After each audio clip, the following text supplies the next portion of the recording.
and passion that brought people together, flooding the gates of Memorial Stadium in Lincoln, was the Nebraska football team. Evidences of allegiance are everywhere.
All right, what's up, everybody? I'm Matt. I'm Jimmy. We are Two Average Guys. Good to have you back. What's up, Donnie? Welcome to the show.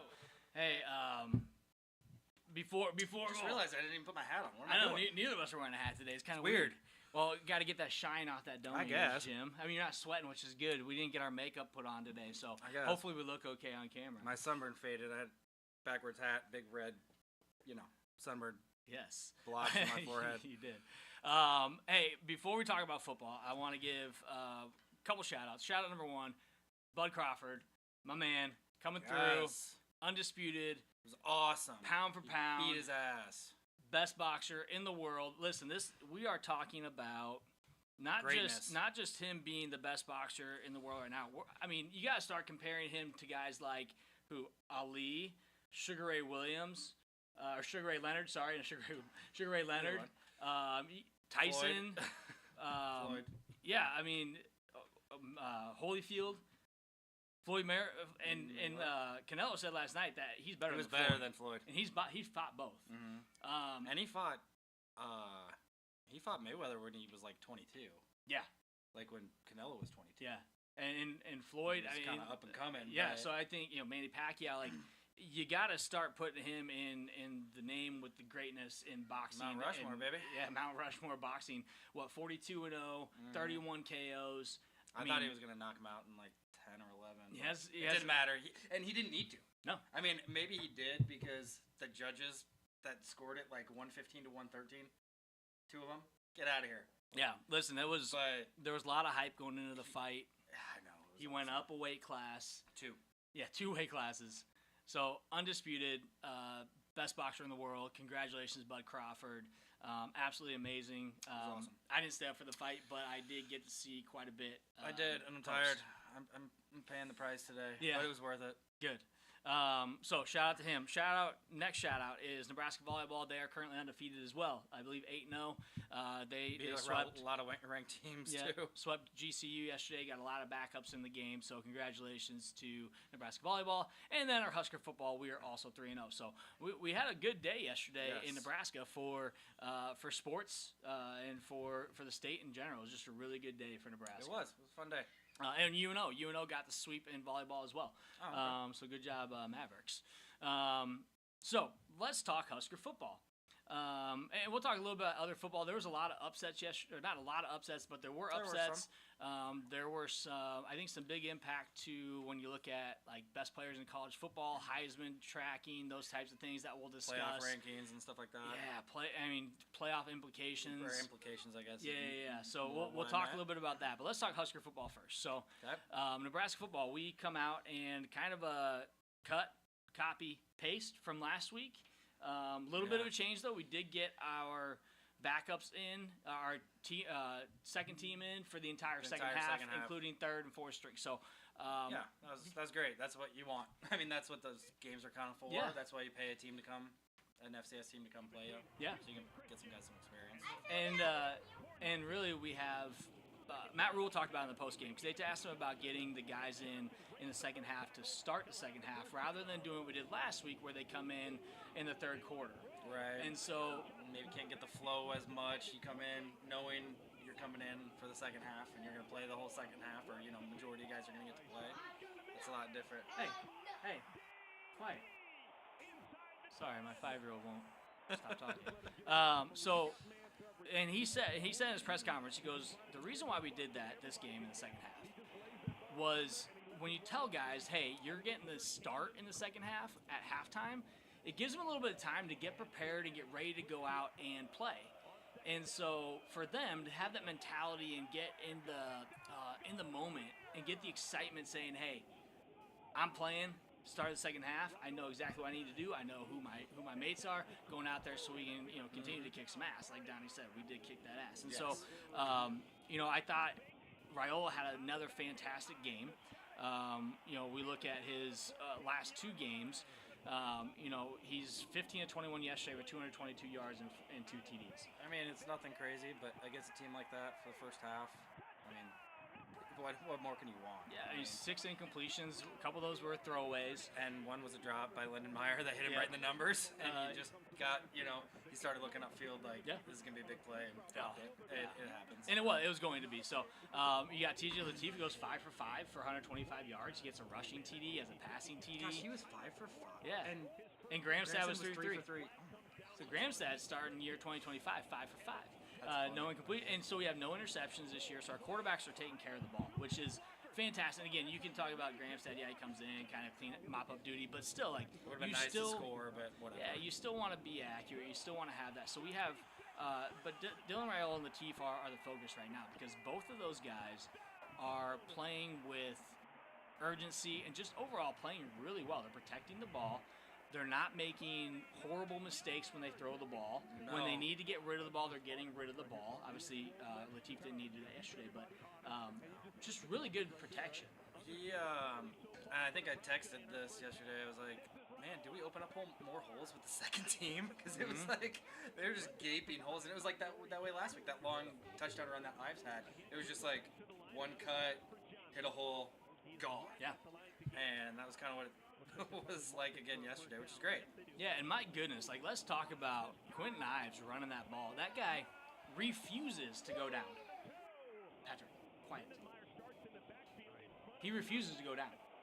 He's a brick wall. Like the guy gets hit, he spins off it, he gets a few more yards. He doesn't want to go out of bounds. He wants to drag you out. If he's going out, he wants to take you with him. He is just an absolute unit in the backfield.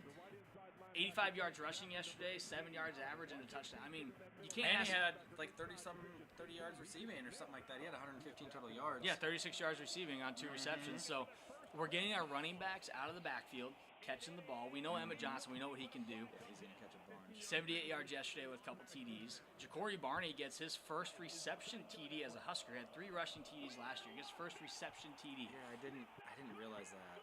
He was so mad yesterday. He wanted to return a punt so bad. Dude, they did not want to kick to him.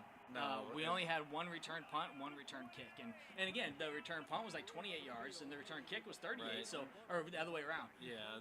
Which special teams? And they were guys that aren't probably going to be the go-to guys in that spot. I mean, I can't remember who it was. I don't know if it was Mosey or somebody that returned. I mean, I guess he's maybe second option. Yeah.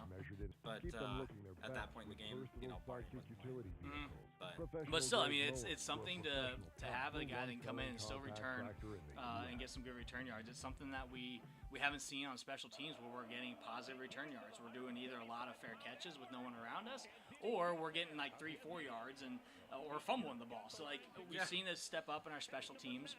I do believe our kick return struggled a little bit. They got past the 30 a couple different times. Oh, our kickoff. Yeah, kickoff return. Sorry. Yeah. But they had one decent return that I can remember. Yeah. A few things, just things that need to be cleaned up going into Michigan. But a lot of guys have gotten a chance to play. Yeah. Which is great. And we had now it's go time. We had 8 different guys rush the ball, 11 receivers catch the ball. Wow. I mean, those are the kind of things you want to see in these types of games. So you're getting them in the game. And again, Rule in his post-game press conference, they asked about, what does it mean to not only be 3-0, but to win a game like this last week and win a game this week the way we did, the amount of points we're scoring. And again, he's putting things into perspective of, that's great, but we're also playing the competition that, we should do this. Like, these are the games we should be winning by this spread. Mm-hmm. So he's like, there's no surprise. He's like, but there's still things we need to do better. Right. There's still things we need to clean up. And as a coach and as a team, he asked him at halftime, because we said, hey, at halftime, he's going to be pissed and have another discussion with the team on that was not acceptable where they drove downfield and almost scored. We ended up getting the fumble, I think it was, right? I can't remember exactly fourth down stop or something. I can't remember exactly how that ended, but I know he kind of came out and said, obviously we've done what we needed to do and been pretty good, but we need to be better if we're going to win more games this year. Yeah. He asked the guys, he goes, was that performance at the end of the half, was that acceptable? And they said no. Yeah. So the guys have the right winning attitude. They want it more. They want to win more. They know what we have coming up next week against Michigan. And we know Michigan, they beat Central Michigan yesterday, and there's a lot of hype around Bryce Underwood and what he did, but he's not doing anything more special than what Dylan Raiola did again in his last 2 games. He's more of a run. He's a better runner probably than a passer. He's got a lot of speed, which we know how we did against Cincinnati, which I think is what we're going to have to look to in that game is how do we stop the QB run, because they're going to pass, and he's got a good arm. He's not a bad freshman quarterback, of course. But, again, they're just like us. The talent that they've played so far outside of Oklahoma, and they lost, the last 2 games hasn't really been much to tout about. So we're kind of in the same position of, we got to win this game. They got to win this game. This is a Big Ten matchup to start the season for both of us. And it's huge. It's a huge game. And, again, I feel like Raiola is playing just as well, if not better, than 99% of quarterbacks in NCAA right now. He's not even in the top 10 Heisman discussion, which is fine. It's fine. We don't need that right now. We got to get into Big Ten play. He still has to play. We're not even sniffing the top 25, which is fine. Yeah. Because what happened is let's say they sneak us into 25 or 24, and Michigan's 22, just to have it kind of more of a bigger time game. Yeah. We always lose those types of games. Yeah. So let's just win against a ranked team, which I think they said we've lost something like 27 in a row to ranked teams. Yeah. Now's our chance. Yeah. And I think this is the year that we can do it. I think we have, we definitely need a QB spy on Underwood, 100% Donnie. We have to get the mindset into that game of it doesn't matter who we're playing. This is just another game. We're 0-0. Right. We're not 3-0. We're 0-0. And that's what we have to look at. We don't have any wins yet. This is our first Big Ten game. This is the game. This sets the tone for the rest of the season. If we come out, even if we do lose the game by a small, I think if we lose the game, I don't think it's going to be by much. Again, I think this is a very winnable game for Nebraska. Michigan, again, a good team, but I think we have the same amount of talent. But I think our offensive talent is even better. Right, and the offensive talent hasn't had to play a full game yet. Yes. I mean, I guess we kind of did against Cincinnati, but... Yeah, but that's still a Power 4 team. We exactly. I mean, but look, Bryce Underwood played the entire game yesterday.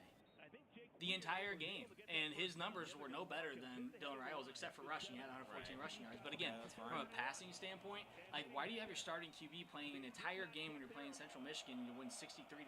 Like, 63-7, whatever. Just to... Why? To prove that he was as good as they say he is. Yeah. But again, we know Royal is as good as he was advertised. I mean, at least so far this year. It's kind last of year, padding stats. Yeah, it is. And last year, obviously we've talked about it. Dylan started hot and kind of cooled off through kind of a fair amount of interceptions down the stretch. But at this point, he's looking great. Yeah, and I'm going to walk back my comment there on playing Bryce the entire game. He's a freshman. That's true. So it does mean a lot. Now, 3 quarters probably made more sense, get some backups in. But playing the entire game when you're up by that much probably didn't really make sense for him. He's already shown what he can do in that game, playing enough snaps. So yeah. But again, as a freshman, maybe play 3 quarters. But again, I love that we're getting our backups in. Wacker gets the fumble, knocks the ball out yesterday, and it was like I can't remember. Prescott gets the fumble recovery. Like guys I don't know of, right? Never heard of these guys, but Matt Rule talked very highly of Wacker and said that guy, talk about a walk-on program you think is gonna die. UTAM, right? Yeah, UTAM. He goes, talk about a walk-on program you think is gonna be dead, and then you get a guy like Wacker come in. And he's out there just balling on special teams. And then when he gets his chance on defense to get in the game, he makes his mark. I mean, that's what we need from our backups, and that's what we got from our backups. Dawson Merritt. Holy cow. That was a big stick that he had. That guy can hit. And we talked about this last week. When we get our backups in on defense, they are going after the ball. They want the ball. Everybody is swarming the ball carrier. When they go after the quarterback, everybody's in there. Ball's on the ground, everybody's in there. We're getting guys that are wanting. You can see the want to win and win big. Even against teams that we should win big, you still have to have that mentality of we're still going to pound you in the ground so you don't want to come back here again.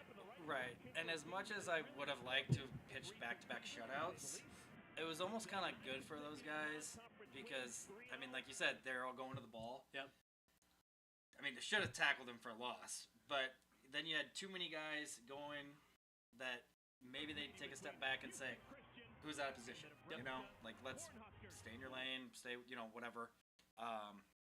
And that was a bummer that they had a long touchdown, but hey, that was also a hell of a run. It was. It really was. And I know a lot of people are saying they think that kid's probably going to be on a Power 4 team next year. Yeah. Yeah, their running back again. They had like 160 yards total, so they didn't have a ton of yards. And most of that was in the second half. Yeah, and really, but that run was most of it. Really, it was a third of it. But that was a really good run, and he spun out of the tackle. Our guy almost had him wrapped up. It was actually a really good defensive play. We were in our lanes. We were attacking. We had 3 other guys behind the play that if he got out of the tackle and kept going that way, I mean, he had nowhere to go. But he spins and busts it back. I mean, that was a fantastic run. So kudos to him. I mean, I didn't really care so much about that touchdown. Again, we're winning big. Shutout would have been great, but he did what he needed to do on that run, and it was really a fantastic run. It was actually exciting to see for them to have that type of play. So, it was a fun day yesterday. Again, being able to watch us score, being able to watch us put up a lot of points. Again, TJ Lateef. I mean, can't say enough about the guy. I just get nervous that somebody's going to try to come snatch him, but we can only do what we can do. Yeah. I mean, I know his brother's coming, Trey's coming. Yep. Or Dylan's brother's coming and Taylor's coming, but, I mean, I think he's going to play. Yeah. And if he doesn't play for us, he's going to play for somebody else. Yeah, I would love for him to stick around, and hopefully some of this playing time helps, but who knows? Hopefully he can just redshirt and stick around. 100%. It's nice to have 2 good quarterbacks. Yeah. Yeah, I mean, he's better than a lot of quarterbacks that we've had that have been starting quarterbacks. Yeah, and so I also want to talk about Heinrich Harburg yesterday. So Harburg almost killed a guy. He did. My God. So it made me think of the line from Anchorman when they're like, "Yeah, Brick killed a guy." He's like, "I threw a trident." Well, Harburg threw an absolute demolishing block. He did, and it made me think of Chancellor Brewington, who also would do the same thing. I was going to make the tackle. And Harburg, I don't think you saw him coming. He just lit him up. He blew him off. In the slow-mo replay, it was like something out of Mortal Kombat with a hit to the chest. Like, he was like this. It looked like Canelo last night when he got hit and then was like... Yeah. You could just see the blow. Like, he was... like, his chest, like, caved in. It was totally unexpected. But it was really cool. I mean, that block is something you want to see from Heinrich Harburg. He got his catch for 13 yards. Made a great catch, and he's still making a difference on the field. Him and Lindemeyer, again, to have those 2 guys out there. I don't remember even seeing Carter Nelson on the field. He was out there the second half, at least maybe, I saw his number, and I saw Nelson, but I don't really remember anything specific. No, I think Harburg's in his final year. I do think Carter Nelson, again, he might be a guy you think, oh man, is he going to leave? I think he's going to get some playing time this year, and I think he'll be he'll be playing next year. I think with his surgery or whatever he had at the end of last year, they're just kind of cautious, playing nice with him, letting him maybe play a little bit, but not overdoing it. 100%. And Donnie, yeah, I mean, if this win against Michigan puts us on the map, if we get this win against Michigan, I mean, talk about a game changer for the program. A Nebraska team that has been down for a lot of years, really struggled to win against ranked teams, let alone struggle with the Big Ten opponents that historically have been really good. And so we need this type of win to get Nebraska boosted to that next level. You look at the other teams in the Big Ten and what they're doing. I mean, UCLA hasn't won a game yet. They just fired their coach. Yeah, and Northwestern. Oregon. They really boasted Oregon yesterday. They didn't really put up a lot of points on Northwestern. No, I think. But they really were like, Oregon's the best team in the country. I'm like, what did they do yesterday to show you they're the best team in the country against Northwestern? Yeah, I don't know who they have. I don't know who they have this next week. They may have just been coasting because Northwestern's been struggling to start the season, and Oregon hadn't. So I don't know. Oregon kind of seems to do that. Like last year, they kind of struggled early on with a few games, and then it was like, man. Then they turned it up, and then I was like, how did they play tight with those teams? And not going to take anything against Oregon, but I feel like that's kind of been the story for the last few years of Oregon's one of the best teams in the country. Early in the season, there's just a lot of hype around them, and they continue to play well, but it's not like they did anything yesterday to say that's the best team in the country. Right. I don't think right now you can say anybody is the best team in the country. I'm not sure who you. Ohio State struggled with Ohio Bobcats until the fourth quarter. Yeah. I mean, it was 13-9 midway through the third quarter, so it's like. Is that good? Because, Ohio Bobcats are a good football team, and they have been for years, thanks Frank Solich. But Ohio State really didn't look great against them yesterday, and they struggled. You would think a game like that at home, maybe. At home especially. Yeah, you'd think maybe 7-0 in the first quarter, and then they blow the doors open. Yeah. But it really wasn't that way. No. And again, they also have a freshman quarterback, so it's not like they have a younger team as well. So I think a lot of these teams are going through the motions right now in these first 4 games until they have to find their wheels against their common opponents in their conference, and that's where we're really going to see these teams start to break apart. Who is really the top 10? Who's really the top 20? And who's really in the top 25? And who's has a chance for the playoff? Who are Heisman contenders? I mean, Florida, DJ Lagway throws 5 interceptions yesterday. Okay, go upstairs. He throws 5 interceptions yesterday in their game, and against LSU, and they looked horrible. Yeah. He was a Heisman. He was a top Heisman contender. Everybody said he was going to be better than Raiola. Yeah. He was better than Raiola. And Arch Manning had a horrible game yesterday. 11 for 25, 114 yards, and interception. He's either really hurt or he's just not good. Yeah. And I can't imagine that they have. It's got to be tough for Sark, but they've got to have another quarterback that's better than him. Yeah. But he's got the pressure that he's got to play him. It's Texas. You got to have a backup. Yeah, they've got to have a better quarterback than him. And when Sark was asked about him being injured, he's like, "Who told you that?" Like he took offense to the question. It's like. If he's injured and you're playing him, you're doing him a disservice. You're doing your whole team a disservice. Right. He got booed by his crowd yesterday because he threw a ball into the ground on third down. The guy was wide open, and he threw a horrible pass. And the crowd's booing. Like, when was the last time Texas had a quarterback get booed by their own crowd at home because you're just playing horrible? Like he was. Not against UTEP. Yeah, that's. Maybe in a bigger game. Maybe against Oklahoma or something. Yeah. I guess they don't play at home against Oklahoma, but. That's another thing. You were playing UTEP, and you were not good. Texas was not good. They're going to do horrible in the SEC this year. They're going to do horrible. I was shocked. And so, again, we talk about Dylan Raiola and how well he's been. He's doing everything, and you can talk about who they're playing all you want, but he's still doing what he needs to do that other quarterbacks, when they're playing those games, are not doing what he's doing in those games. And so you can compare apples to apples, oranges to oranges all you want, because that's what we're doing when we're talking about the competition. But by far and away, in the Big Ten, Raiola has got to be top 2 quarterbacks. Oh, yeah. There's no doubt. Dante Moore is fantastic from Oregon. He's a really good quarterback. But I think Dylan Raiola is probably right behind him. and again, you argue with the wall if you want to, but yeah, I mean, I know, was it Drew Aguilar? I mean, Penn State has a lot of guys back. I think they've been fine. They haven't given up a lot of points, but they haven't really been that flashy yet. Yeah. I mean, yeah, sure, they probably ended up putting up a decent amount of points in some of their games, but a lot of people are picking them. It's saying like it's their time, it's their year. yeah. I don't know. I haven't seen it yet. But Yeah, I mean, Luke Altmaier, you gotta put him up there too. I mean, he's having a fantastic year early on. We saw him last year, and as much as I didn't like the guy when he played, it's like you gotta watch him play and say, yeah, that guy's a good quarterback. Like Luke Altmaier's a solid quarterback. Yeah, and Illinois is a good team. Yeah, they might be one of the better teams. I mean, they're ranked in the top 10. They are probably deserving to be. Yeah, I mean, at this point. Yeah, it's early in the season, so it's hard to tell, but we'll see once we get these games going on. Some other news that we found about, we had UCLA, Deshaun Foster gets fired. I mean, he's in year 2. Deshaun Foster's in year 2, and he didn't have a bad year last year. He had a few good wins last year. They beat us at home. And really with ease. I mean, it was like 17-0. I was there. It was horrible. It was brutal. But like Deshaun Foster, like he's in year 2. You didn't give him a chance. I'm actually really upset about that firing because you brought him in with no coaching experience whatsoever. Right. You expect him to turn around an already horrible college football program when you're at a basketball school and want them to be competitive in the Big Ten when you leave the Pac-12. He's 3 games into year 2 and you fire him. Yeah, it doesn't make sense. It doesn't. And I mean, yes, they got Nico from Tennessee. Yes, he was a quarterback that played in the playoff last year.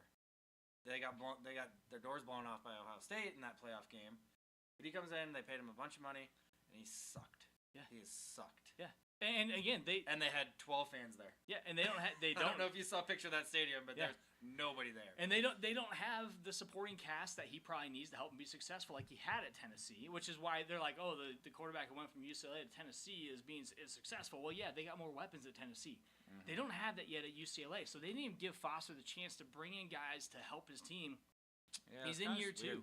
He didn't do what Dion did and come in and just say, everybody leave, and I'm going to bring in 60 new guys to the team. Right. He didn't do that, which is fine. You shouldn't have to do that. There's guys on UCLA that are probably, worth keeping. But, and again, like if he's not doing something you like, let's have a discussion and figure out what we got to do to help him be successful. Instead, you just fire him. Like, I feel bad for the guy. I think he's somebody who could potentially coach more, but maybe he needs to be a coordinator type role before he gets back to a head coach. I don't know. But I was kind of bummed. Virginia Tech fired their coach, so we got 2 coaches get fired. They got a 30-day window for the portal to open for these guys to transfer. Yeah, I guess I didn't know that was a thing until right before we started. I saw that. Sounds like those guys will have a 30-day window. Yep. And guys can redshirt, and then you could pretty much probably go wherever you want. Yep. A lot of teams are going to be probably picking some guys. Yeah. I mean, they have to have somewhat decent players on those teams. Oh, for sure. Well, and you also think who is wanting to leave those teams because they might, that are good. Like, do they want to stay? Maybe they like playing there. Maybe they're close to home. Maybe they like the school. Maybe they do like their other coaches. Like, I don't know, but so it'll be interesting to see what happens. I don't know anybody from either team other than the quarterback for UCLA. More roses in the bowl than fans. That is true. It's Casey, true. 100%. Like, it's insane. So yeah, I was just kind of surprised by that and kind of bummed. I think again, Deshaun Foster came in. We talked about this last year. They hired somebody that has no coaching experience, high school or college, and you expect him to be successful off the bat in the Big Ten.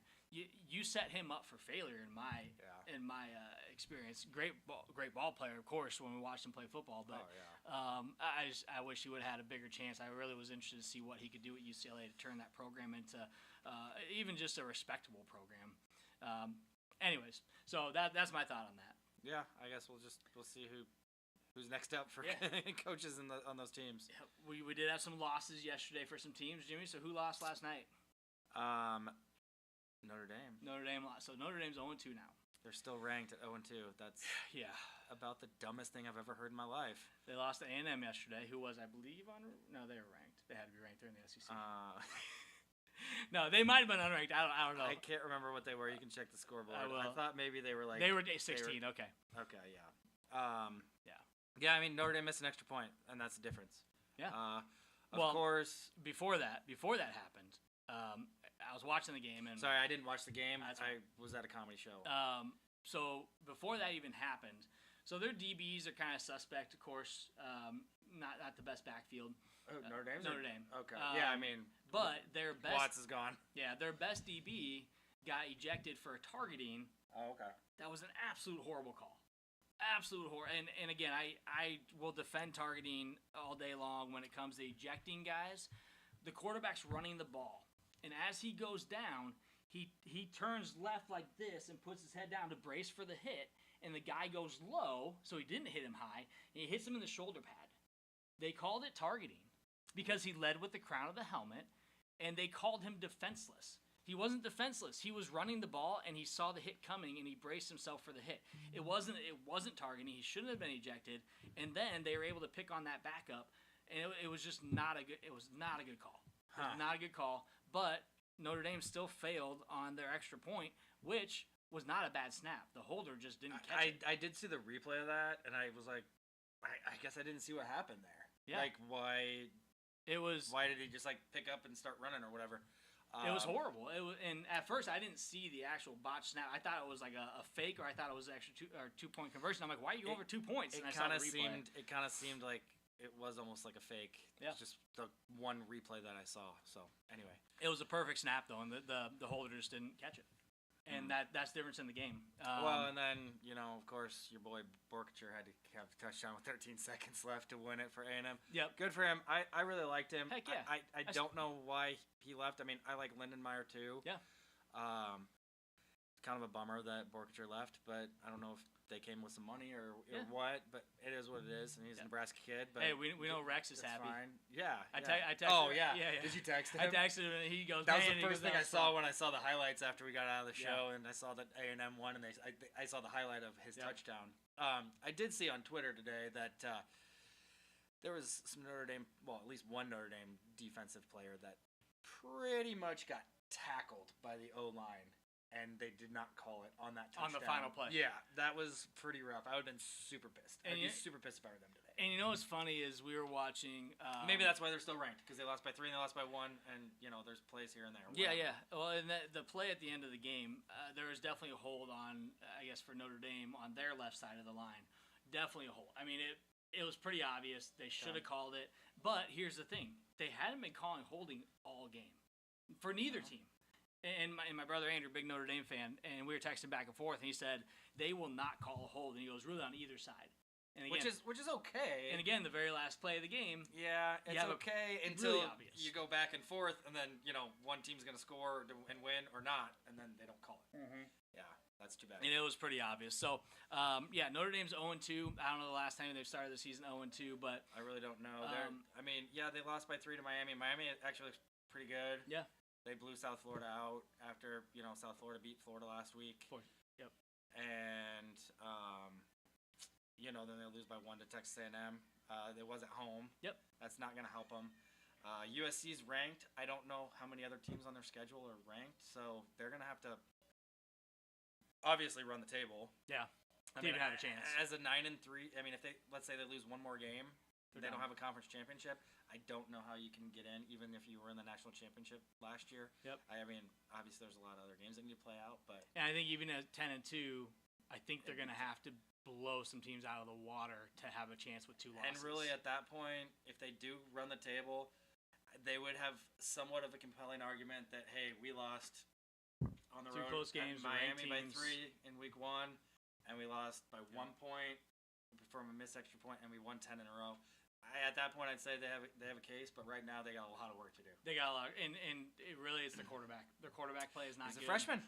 Yeah, that's what happens. And so the early games, yeah, they're fun. They're fun for fans. You got Miami and Notre Dame. You got Notre Dame and A&M. You got Ohio State and Texas. That's awesome. But when you have freshman quarterbacks or quarterbacks that haven't really played, those games are not as good as they are on paper. Yeah.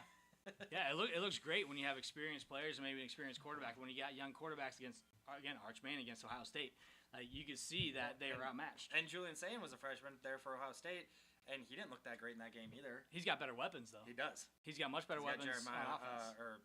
Jeremiah Smith. Yeah, and that's really all you need. That's all you need. That's really all you need. He had the long touchdown run. That was kind of put the game away for Ohio State yesterday. Oh, and we didn't talk about this, and I'm kind of mad we didn't. Oh, I'm sorry. I don't know what you're talking about, but the 62-yard touchdown from Latif to Mills. Oh, yeah, I was about to say something about that. But, Absolute laser? bomb. Yeah. Why doesn't Dylan throw like that? Effortless. Not Mike Persigal. Chris Persigal texted me yesterday, and he's like, why doesn't Dylan, throw the ball? And I'm like, step in and, fire it? And he's like, I know he's, kind of touch He's pass a touch kinda pass guy, yeah. And the one deep ball to Key should have been a touchdown. Yeah. And we only got a field goal on that drive. But he did throw a nice ball. He did throw a nice deep ball to Key. He did throw a nice deep ball to Key. But, and that one, I guess they said he kind of hung it up in the air, and I guess it was windy. Yeah. Enough that it kind of, Key had to come back to it. Yep. But I'm like, man, just step in and just zip that a little bit. Yeah, he said it was pretty windy down there. You can coach, man, but didn't matter when Latif zipped that one. Yeah, and I don't know if the wind was behind him or what it was, but I think they were going the same direction on the field, but yeah, 2 different halves. You never know. Yeah, you never. Nebraska. Wind changes a little bit. Who won last night between Cal and Minnesota? Did you see? I did not. I'm gonna look it up real quick. We went to a comedy show. I got called out in the crowd, which was funny. Oh, so Cal destroyed Minnesota. Not destroyed them. 27-14. I did not realize Minnesota lost. Casey, I watched some of that game, and I was like, man, Cal's looking pretty good against Minnesota here. Minnesota's in trouble. I didn't think – I watched maybe a quarter and a half of that. I didn't think Minnesota was going to win that game just based on what I was seeing. I'm not really surprised that they lost that game because – we still got to play them on a Friday night up there. And that was one of my preseason losses. Friday night with Minnesota at Minnesota. I just don't. We'll see what happens in the next couple games. Yeah. Let's see what we do. The fact that they lost, that makes me feel a little bit better. I love it. But that dime Fleck loses is fine. That dime, Cortez Mills, just broke away. And here's the thing, I think about Dylan, and you think about this next. Mills is good too. We got a lot of ballers on this team. You think about this next game against Michigan. Talk about Raiola not throwing that deep ball. He hasn't had a lot of chance. I don't think we're doing a lot of deep routes because we're not showing a lot with him yet. Well, we know he has the arm. Yeah. We also know it was windy, so maybe that was intentional to not do that. But next week might be rainy, so yeah. Well, and interesting game. He did throw some deeper balls, I thought, yesterday than kind of the first 2 games. Mm-hmm. He needs to kind of get in that rhythm, right? Yep. But in the first game, Cincinnati, they played a too high or cover 2 or cover 3 or something. So split wide banana. The deep shots weren't really there. Yep. So he didn't do it that game. He didn't really need to do it last week. Yeah. There was I think we were midfield, 2nd and 1. I'm like, Emmett runs for 9 yards on first down. I'm like, 2nd and 1, throw a bomb, throw it to the end zone, or throw for a touchdown. And we threw a little side pass for 2 yards to Emmett for a first down. That's fine, but I'm like, that's the time to do it in a game like that. Yeah. But I'm not a coach. Dana's smarter than me, obviously. Yeah, 100%. This is just our opinion, right? I do think what's nice is our offensive line's been blocking really well. Yeah. Pass protection.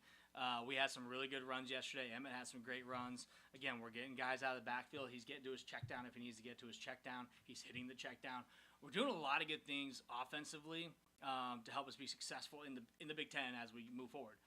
But defensively, again, we talked about defense a little bit already on the second team, how everyone's just going after the ball. I think we're seeing that the first team as well. They got some sacks. Van Poppel, we had 3 sacks yesterday.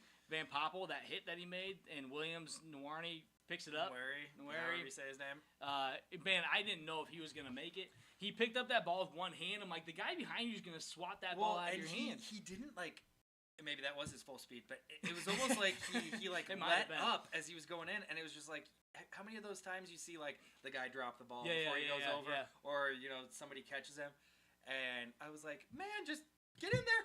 What are you doing?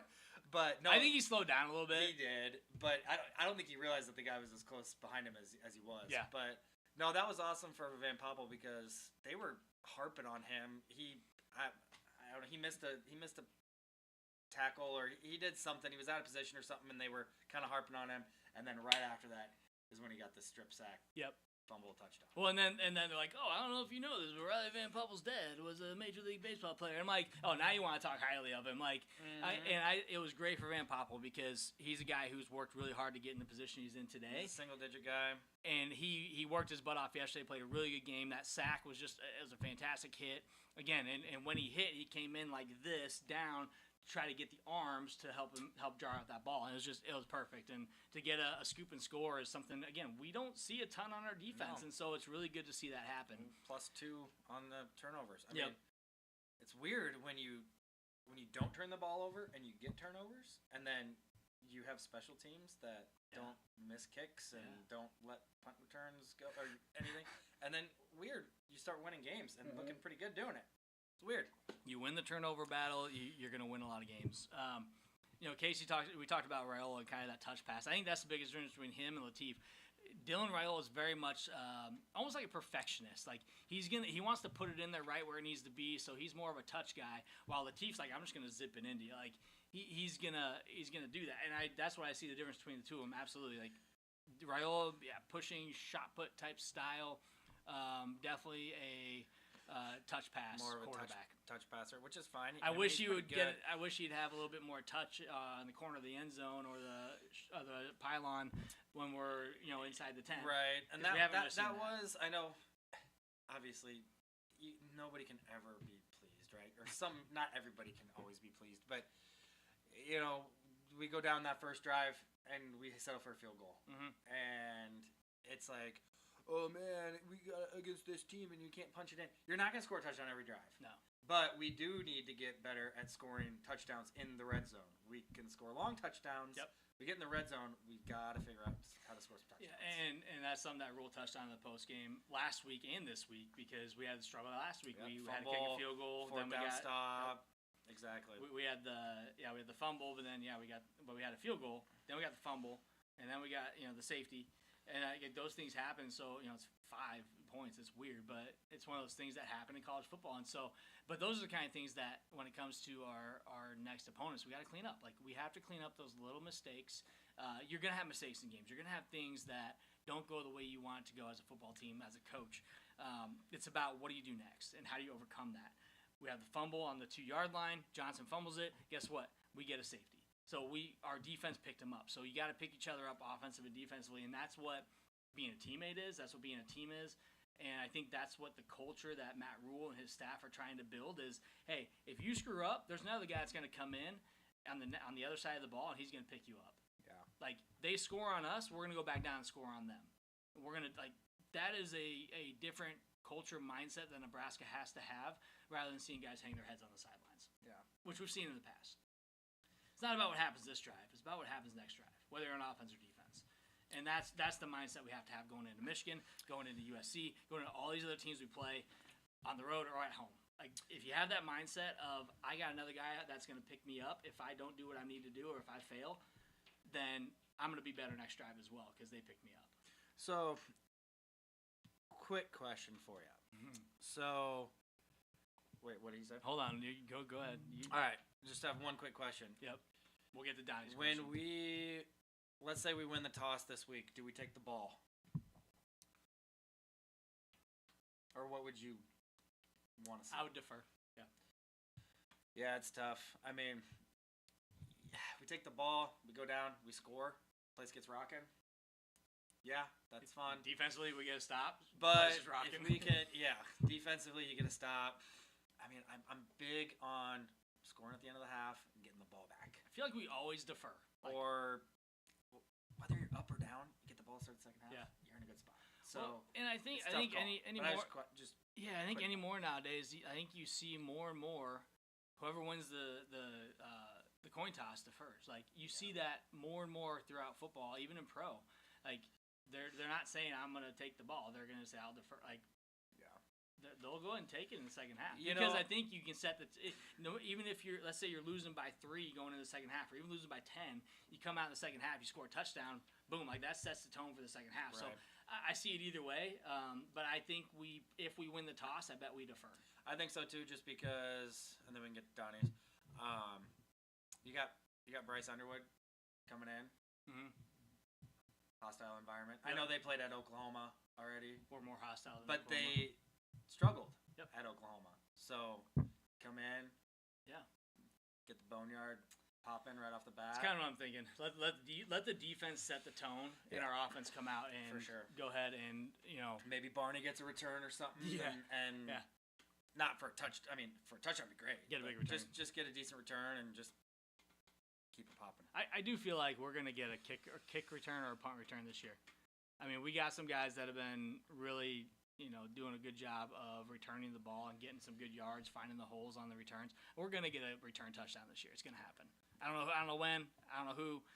Between Barney, between Mills, anybody that we put back there, we got opportunities for returns. So that's what I'm thinking. So Donnie's question was, who's the better quarterback? Who is the better quarterback? Oh, and Isaiah Mosey. Sorry, that dude is phenomenal. Yeah. I mean, we got so many offensive weapons that we have never. I don't remember a time we've ever had this many offensive weapons where we can sub in a guy at the same time. You've had the Kenny Bells and you've had the Brandon Kenneys and all these guys, but not really.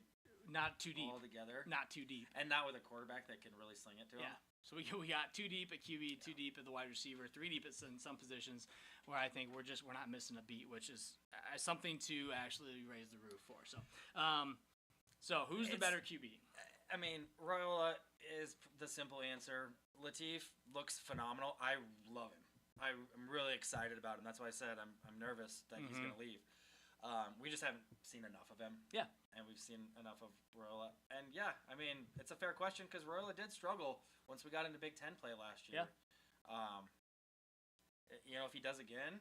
But he's still by all means, was a great quarterback last year for us, too. I mean, numbers-wise. Just numbers-wise so far this year. And the eye test, I would say he looks the part. He's starting off hotter than he did last year, for sure. But if he struggles, we got a guy like Latif that can come in. Yeah. I do think one thing that Latif has on him is mobility. Yeah, that's Latif. I mean, Raiola cannot run for his life. Like, no, he if he's got the police chasing him, he ain't winning that race. Yeah. Like, Latif could outrun the police, and Raiola's not going to outrun anybody. The question would be, in Big Ten games, against Michigan, against Penn State, would Latif be able to run as much as he did against Akron and HCU? Maybe. I mean, he's going to take some shots. Yeah, we just don't know. And that's the thing. Like, that's he might get hit harder, but he's not a big dude. But I feel like he could take some hits too. He'd probably be pretty good. Yeah. Like if he was our starting quarterback, I would still feel pretty comfortable.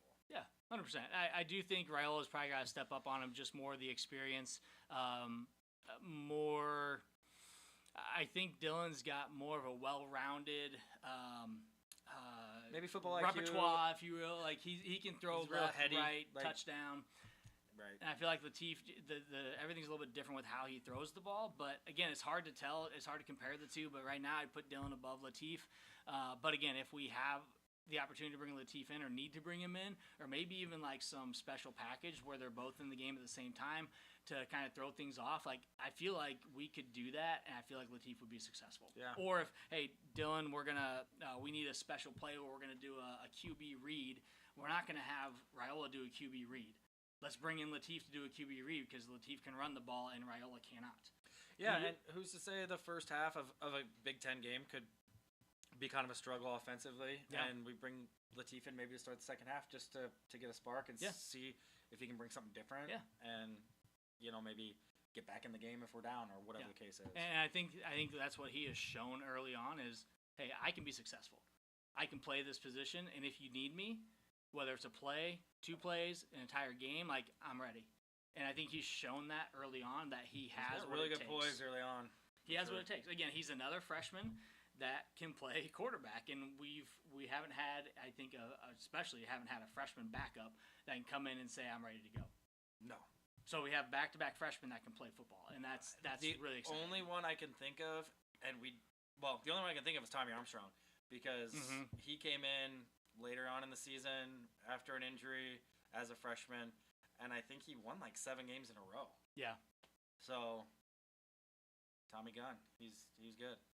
He's not. I don't know that he's good as either one of these 2 quarterbacks. He had a lot of experience, but we'll see. What So if Hey, we got 1A and 1B situation according to Casey. So if you stop trying to imitate everything Mahomes does, be a solid 1. But he runs like Mahomes. he does kind of run like Mahomes. And here's the again, I don't. There's a lot of people, especially what's that Barstool idiot, Big Cat or something, or Brandon something. Like they give him a hard time. It's like, man, like I get it. Like it's weird, but I just don't care. Like he's trained with Mahomes. He does a lot of things that Mahomes does. I just don't care. I just want him to win. Yeah, but you're not wrong. Like, he does imitate a lot of things, even though he says he doesn't. Even like his signals and which a lot of quarterbacks do. They'll do this. But I know it's dumb. People will pick it apart. Some of the same college football trolls out there will pick it apart, but just like everything else. But I do think they are. I mean, really, I do think they're about on the same level. I really do. I think they're both hand in hand. Like both of them come out and give us a chance to win if we need it. Mm-hmm. That's my thought. So. We saw some other crazy things yesterday in college football. We did see Vandy whoop the South Carolina shoes off of South Carolina. Yeah. Goodness. I unfortunately I did not get to watch as much. Can't watch as much as I used to. You know, I got 2 1-year-olds upstairs. Yep. So once the game got over, it was Miss Rachel pretty much immediately. And I can't bring my second TV out like I used to because there's too many toys upstairs. Yeah. So it is what it is. Jimmy doesn't have a house anymore. And then I don't. And then you should see this. but so Vandy does something they haven't done to South Carolina in a long time, beating them at home. And so good win for them. Vanderbilt is also, they have some players suing the NCAA on the redshirt rule. They think they should have 5 years of eligibility. Like who, Diego? No, there's not Diego. No, because he already sued them and won, and so there's other he guys. already got another year. Yeah, there's other guys saying, "Hey, now I can sue." Like, get out of here. Okay, whatever. Like the redshirt rule. Nashville's a cool city, and I will say that, but you can't get rid of every single football rule because if you do, then we're like, what are you gonna play? It's a free-for-all. What are you gonna play until you're 40? Like, get out of here. Like, you don't need 5 years of eligibility. The guys that benefit from 5 years of eligibility and NIL are the guys that are never gonna go pro, like Diego. He's never going to play quarterback in the NFL. So it's like, why, and I mentioned this to you and Brian yesterday, like, why do we have to do a lawsuit? Why can't you just petition and talk to there's got to be some different way rather than I'm going to sue you because I feel like I deserve another year because I had a redshirt 1 year. I'm sorry, like, you weren't good enough to play your freshman year, so, yeah, you got the redshirt, and you get 4 more years to play. But you don't want your first year to count as a redshirt year? Like, that doesn't make any sense. They just want to play. So you can play now in as many games as you want, but you weren't good enough to be a starter to begin with, and now you want to complain because you had to redshirt a year and not play more than 4 games. And it doesn't make sense. You weren't going to get an NIL deal at that time, so you didn't because you weren't anybody. And now you want an extra year so you can make some extra cash. Yeah, like it doesn't. So we're just now suing the NCAA, and like again, the NCAA there's a lot of stupid things that go on in the NCAA, but all these kids now think they can just do a lawsuit. Like, I'm just going to sue you. Which we know somebody, he runs the country, likes to sue a lot of people as well. But it's like, you can't just sue people because you don't like something. Like, where do we get that mindset in this country and in these kids that we can just sue you now? It's just ridiculous. Yeah. Anyways, I'm done on that soapbox. Clemson loses Georgia Tech. So Clemson, I picked that. That was in our picks. I think I was the only one that picked. I don't know. I didn't look at everybody else's, but I imagine I was one of the only ones that did. I absolutely would have picked that. Absolutely would have picked Georgia Tech over Clemson. And I asked this question to my brother and one of his buddies last week when I was at the Nebraska game, because Clemson struggled early in their game last week. And they lost week 1. Yep, and they lost week 1. I said, if they're done, if Dabo struggles this year, do they replace? Is he fired? Is he gone? Dabo Sweeney and James Franklin, to me, are like the same people. Except that Dabo has a couple natties. But yes. But right. they get a lot of the same hype every single year. Clemson and Penn State get a lot of the same hype. And then they don't – and he hasn't come through since Trevor Lawrence. And I feel like that's been 10 years. Well, like, it's been forever. And that was before NIL. But they were probably paying guys. Yeah. Oh. You know? Yeah. So Trevor Lawrence made money in college.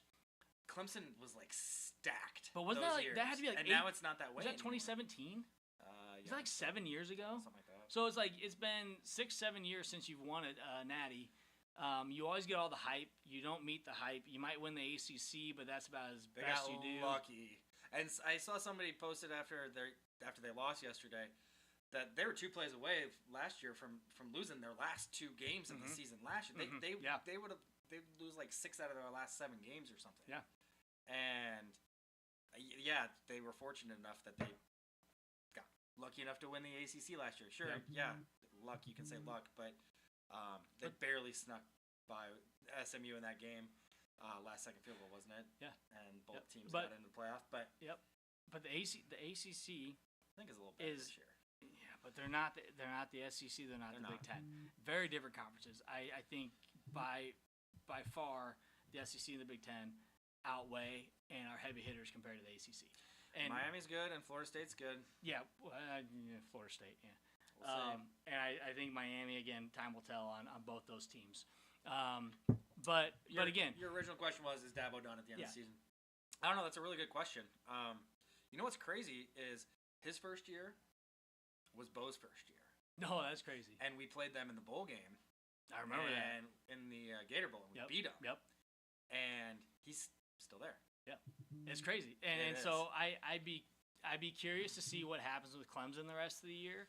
And quite frankly, Penn State, they have a lot of hype as well. And so if James Franklin, again, now, both these guys, like, you're stupid to get rid of either of them. I'm not advocating that he gets fired, but I think depending on how this year goes for both those coaches, I do think they're very similar in nature in their tenure with their teams. Something could drastically change with both of those schools if they were to get rid of their head coach.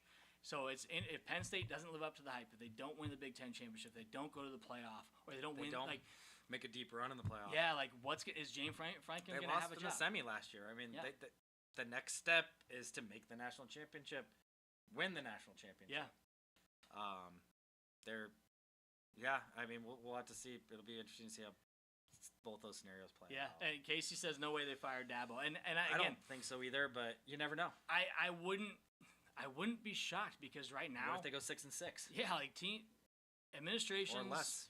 When you have everything changing with the state of NIL, the transfer portal, and now potentially the redshirt rule, like you have all these things changing.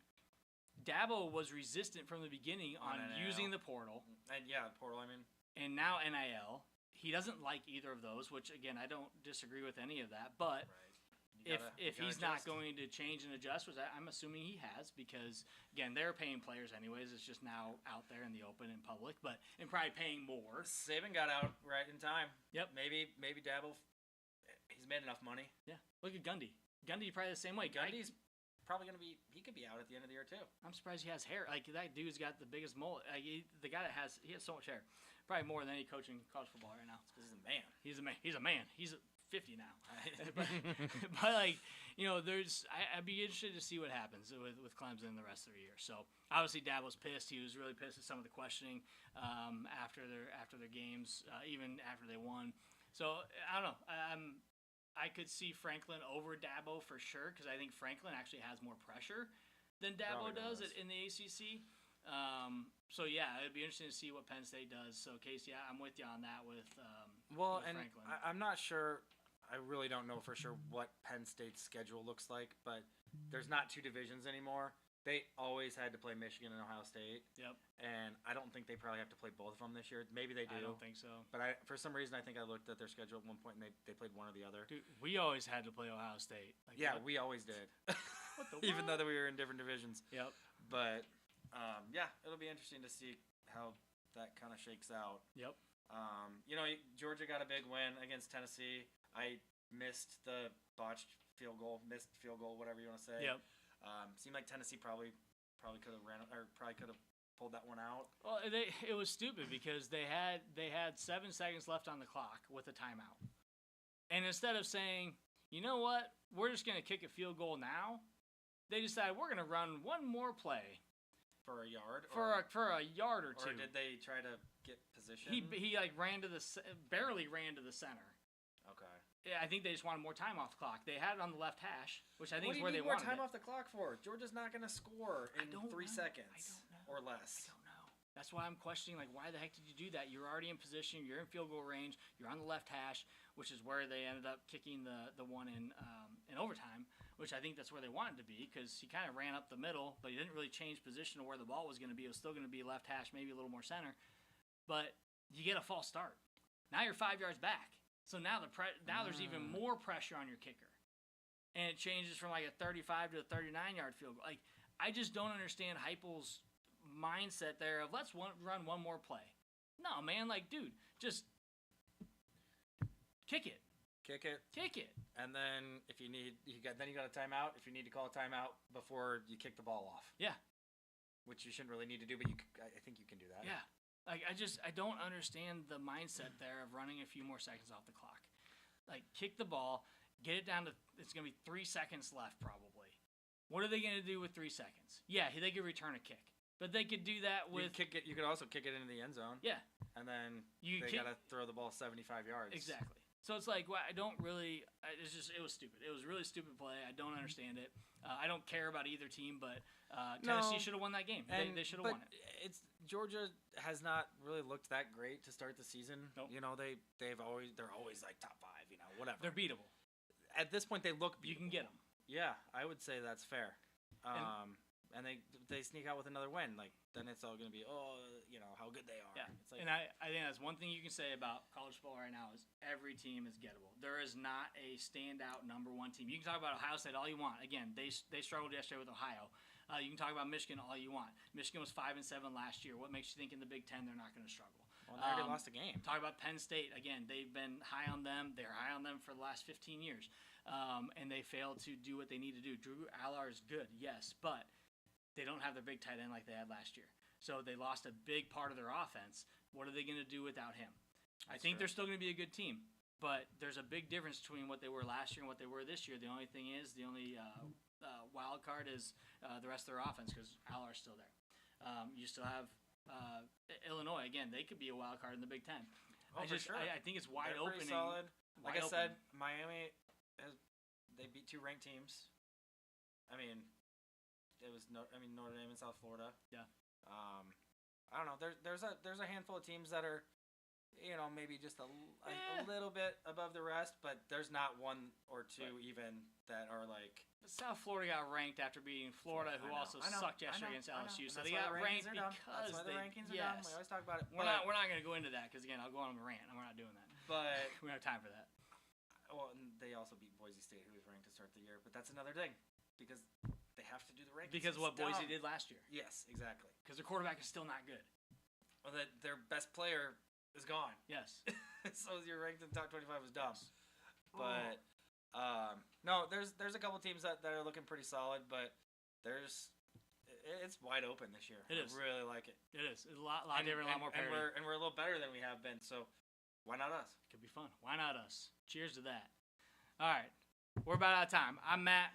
I'm Jimmy. We're 2 Average Guys, y'all. Thanks for joining the show. We'll be down in Lincoln next week. We'll be in Lincoln next week for the Michigan game. We will have a tent set up. We'll have a table with a tailgate. We'll probably have some food. We're not going to be like grilling dogs and burgers. Well, maybe we will. I don't know. But we'll figure something out. We'll at least have some snack type foods. We'll have some beer. Come have some wheat and heat. We do need to have snacks because last year we didn't have snacks and I was like, what are we doing? Yes, we just had beer, which is great, which is a good snack. But it's not food. So we will have snacks this time. We'll have a big canopy set up. We'll have a table. We'll be doing some show stuff there as well. And then when the game starts, we'll be going to another tailgate. So if you're going to be at the Michigan game, we'll let you know where we're going to be parking and everything. We'll keep you up to date so you can come hang out with us. At least come have a beer. We'll have wheat and heat from Backswing. So come join us. I could have one of those there. Yeah. I didn't mean to make it sound like I didn't like it last week. I like it. It's just it don't like me back.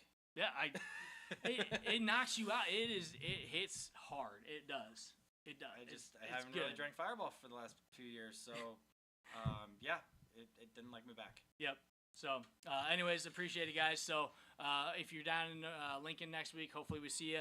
Otherwise, go Big Red, beat Michigan, and let's show the world what we got. Go Big Red. We'll see you next week, hopefully. Hell yeah. Come on, good game, everybody, yeah. Pat, I think it's safe to say that all these fans came out here to watch a game of football. John, ring commercial. Yeah, I know, I'm just making conversation. Come on, ball! Come a-running, boys, don't you hear the noise? Like the thunder in the sky, how it rolls along in a good old song from the sons of Nebraska. Now it's coming near with a rising cheer that'll sweep all foes away. So with all our vim, we were bound to win, and we're going to win today. In the days of old,